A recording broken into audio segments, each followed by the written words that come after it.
Well, Eric, what's new on the Xbrl front these days? So, we're at a really exciting time in terms of the United States and companies that are filing with the SEC. We have begun year 2 of the interactive data mandate, and that's got two major ramifications. Number one, we had a 3-year program. The first year involved the 500 largest companies or so. Those were large accelerated filers with global public float in excess of $5 billion.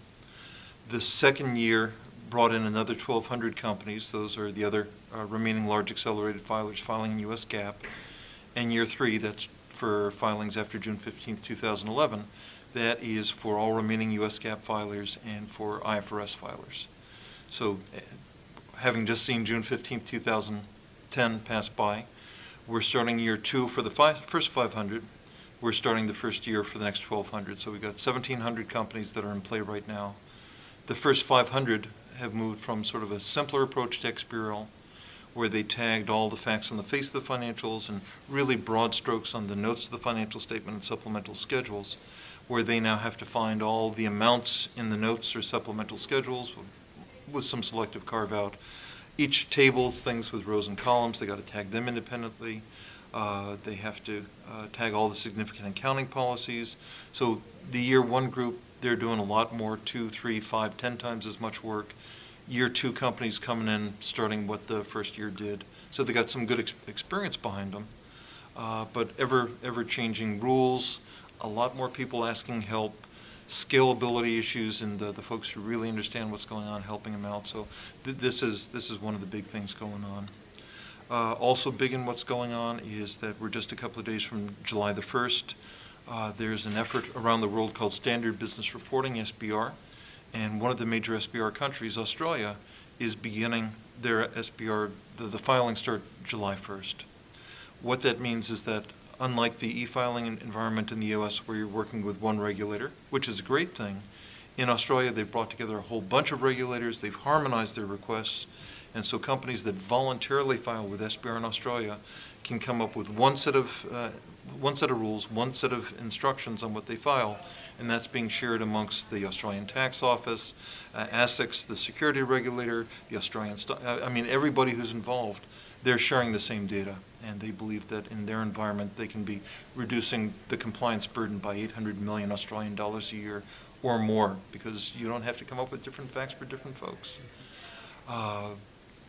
Continued growth, we've got mandates around the world, mandates already in play in a lot of the Asian countries, Japan, Korea, Singapore, China. Israel's not an Asian country, but Israel, Spain. Mandates around the world, we've got projects going, we've got bankers around the world working together. So we're seeing a real explosion in things related to Xbrl. What kind of feedback are you hearing from those who have put it to use so far? So we're really running the gamut, and part of that has to do with how companies are embracing Xbrl in their own organization. So certainly regulators are seeing a lot of benefit.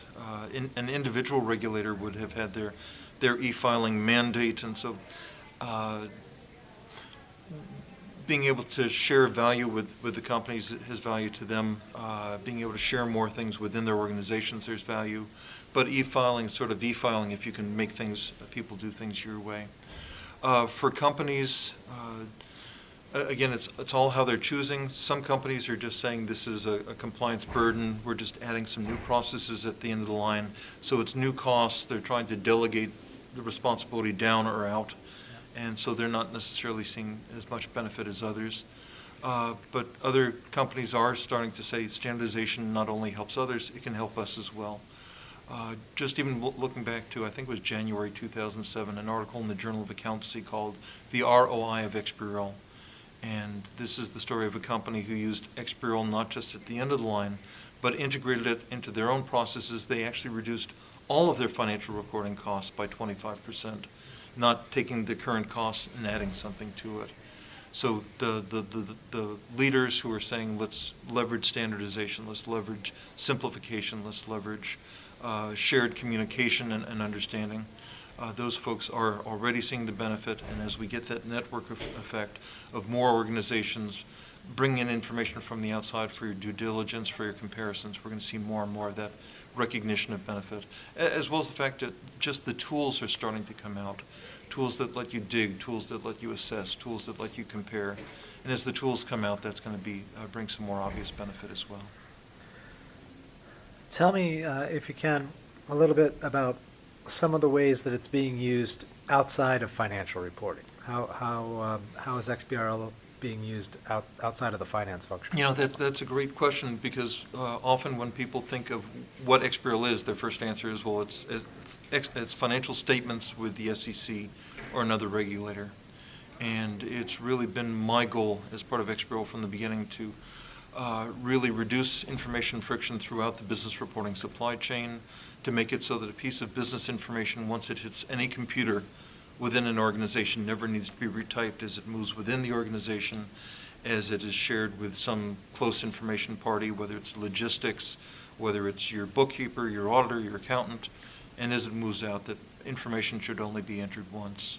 What that means is that it's not just financial statements at that end reporting level. It is the financial statements, the tax returns, the statistical filings, the statutory filings, the sustainability filings, and bringing them together and being able to reconcile them better. But it's also moving it back. It's making it so that we have full reconciliation back to the underlying information that needs to agree with or reconcile with those end numbers.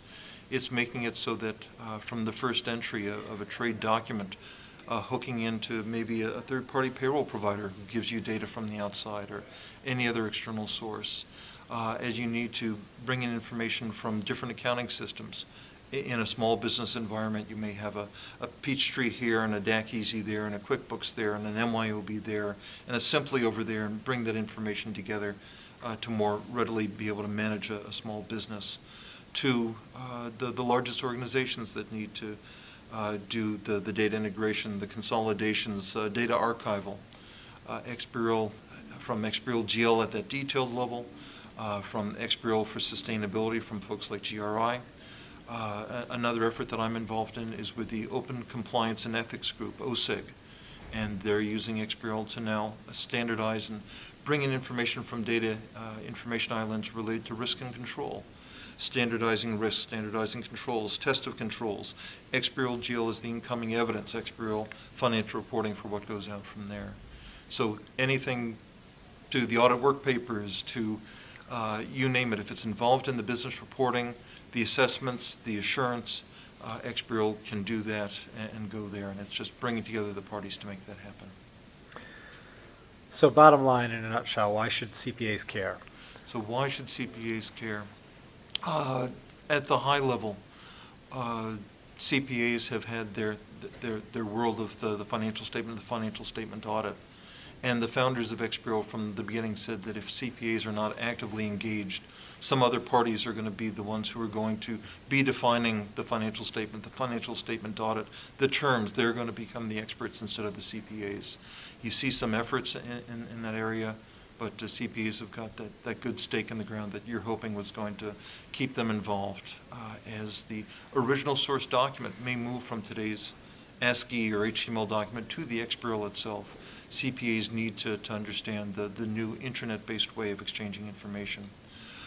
From the audit function of that information, so being able to cope with auditing as well as benefiting from the benefits that Xbrl can bring in being able to find the evidence and being able to touch the client and being able to share information, greater efficiencies within the audit firm. So in public, just more information more often, more potential services. These are all possibilities for CPAs in private. It is going to help them in fulfilling their function in making sure the information is right and getting the information they can need in running the businesses, operational management reporting, and of course in preparing the information from the outside. So it can be tomorrow's information that the CPA is going to be overseeing. So knowing how to exploit that in the good sense as well as cope with it is going to be a very important thing. Well, Eric Cohen, thank you for joining me. I appreciate it. My pleasure, Bill. Thank you.